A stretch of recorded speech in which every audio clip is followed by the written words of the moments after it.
pertama, pengertian teks rekon.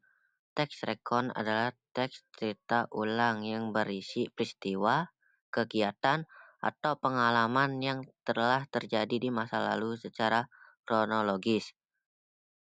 Yang kedua, ciri-ciri teks rekon. Yang pertama, berisi kejadian di masa lalu. Yang dua, menyajikan urutan peristiwa. Yang ketiga, mengandung fakta. Kurung buka, jika menceritakan kejadian nyata secara ilmiah. Kurung tutup. Nomor 4, mengandung hiburan. Kurung buka, jika dikasihkan dengan tujuan hiburannya.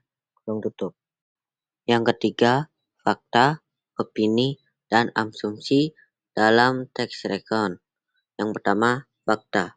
Fakta merupakan sesuatu yang benar terjadi atau sesuatu yang real. Ciri-ciri fakta yaitu memiliki data akurat, bersifat objektif, dan benar-benar terjadi. Opini.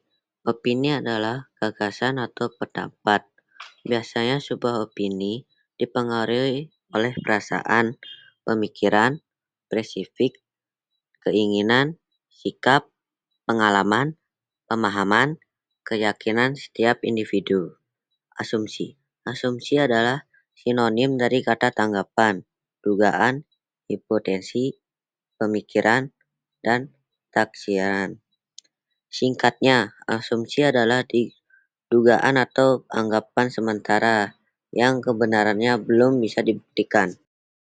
Yang keempat, membuat resum diskusi. Resum merupakan catatan terperinci berupa ringkasan dari ringkasan diskusi dari awal hingga akhir. Poin-poin penting dari sebuah forum pertukaran pikiran atau pendapat seperti diskusi, rapat, atau forum ilmiah.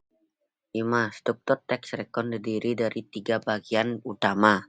Yang pertama, orientasi. Bagian pembuka yang menjelaskan apa, kapan, dan di mana peristiwa terjadi. Nomor 2, rangkaian peristiwa.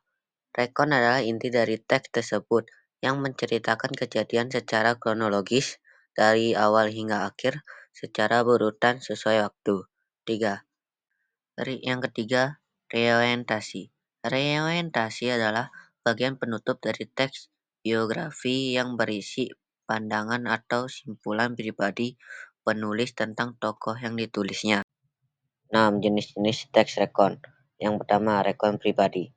Rekon pribadi adalah jenis teks cerita ulang yang menceritakan kembali pengalaman pribadi penulis di masa lalu, di mana penulis terlibat langsung dalam peristiwa tersebut. Yang kedua, rekon faktual. Rekon faktual adalah jenis teks cerita ulang yang menceritakan kembali peristiwa yang benar-benar terjadi dan dapat dibuktikan kebenarannya secara objektif. Yang ketiga, rekon imajinatif. Rekon imajinatif adalah jenis teks cerita ulang atau rekon teks yang menceritakan kembali peristiwa-peristiwa yang bersifat imajinatif dan tidak nyata, seperti pengalaman berdasarkan mimpi, cerita fiksi, atau dongeng. 7. Menyimak rekon. Menyimak teks rekon berarti memahami peristiwa atau pengalaman masa lalu yang disajikan secara kronologis. Tujuannya adalah untuk memberikan informasi, menghibur, dan memberikan pelajaran atau pesan moral dari kejadian tersebut kepada pembaca atau pendengar. Yang kedelapan, debat. Debat adalah pertukaran dan pembahasan pendapat terkait suatu hal dengan saling menyampaikan argumen atau alasan dengan tujuan mempertahankan pendapat, bahkan memenangkan pendapat. Terima kasih telah menonton.